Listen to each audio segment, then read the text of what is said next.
Hello everyone, কেমন আছেন সবাই? আশা করি সবাই ভালো আছেন। তো আজকে যেটা দেখাবো যে আপনার কিবোর্ডে কোনো কিছু টাইপ করতেছেন, কম্পিউটারে দেখেছেন ডাবল হয়ে যাচ্ছে বা 3-4টা হয়ে যাচ্ছে। এই সমস্যার সমাধান কেমনি করবেন? আপনি যেখানেই টাইপ করতে যান এরকম দেখায়।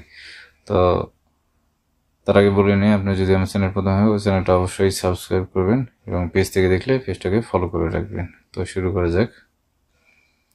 তো সর্বপ্রথম আপনার হচ্ছে কন্ট্রোল প্যানেলে যাবেন। কন্ট্রোল প্যানেলে আসার পরে ক্যাটাগরিতে যায়, এটা একটু হচ্ছে লার্জ আইকন করে নেবেন। এরপরে এখানে কিবোর্ড লেখা আছে, এই কিবোর্ড লেখাতে ক্লিক করবেন। এরপরে এখানে দেখেন যে রিপিট ডিলে নামে যে অপশনটা দেখতে পাচ্ছেন, এটা শর্টে দেওয়া আছে, এখান থেকে লং করে দিবেন। তারপরে এখানে আর কোনো কাজ নাই, এখান থেকে আপনি হচ্ছে অ্যাপ্লাই ওকে করে দিয়ে এখান থেকে বের হয়ে যাবেন। এরপরে লার্জার আইকন যেটা আছে, এখান থেকে আপনি আবার আগের অবস্থায় নেবেন ক্যাটাগরিতে দিয়ে। এরপরে হার্ডওয়্যার অ্যান্ড সাউন্ড আছে লেখা, এটাতে ক্লিক করবেন।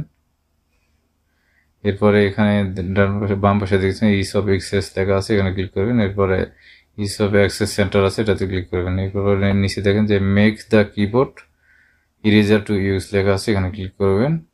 এরপরে নিচের দিকে দেখেন যে সেট আপ ফিল্টার কি লেখা আছে, টার্ন অন ফিল্টার কি নিচে, এটাতে ক্লিক করলেন। করার পরে এখানে দেখেন যে ফিল্টার অপশন হচ্ছে টার্ন অন বাউন্স কি, এটাতে টিক মার্ক করে দিবেন।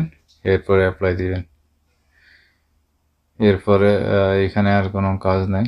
আমরা যদি এখান থেকে ব্যাকে আসি, এরপরে হচ্ছে টার্ন অন ফিল্টার কি, এটাতে টিক মার্ক করে দিবেন। এরপরে হচ্ছে এখান থেকে ওকে দিবেন।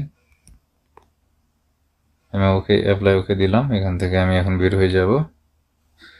এরপর যদি আমি নোটপ্যাড ওপেন করি এবং এখানে কোনো কিছু টাইপ করি, তাহলে দেখবেন যে দেখেন যে সব কিছুই ঠিক আছে। তো ভিডিওটা যদি ভালো লেগে থাকে অবশ্যই লাইক করবেন এবং শেয়ার দিবেন আপনাদের বন্ধুবান্ধব দেখার জন্য। তো ধন্যবাদ ভিডিওটি দেখার জন্য।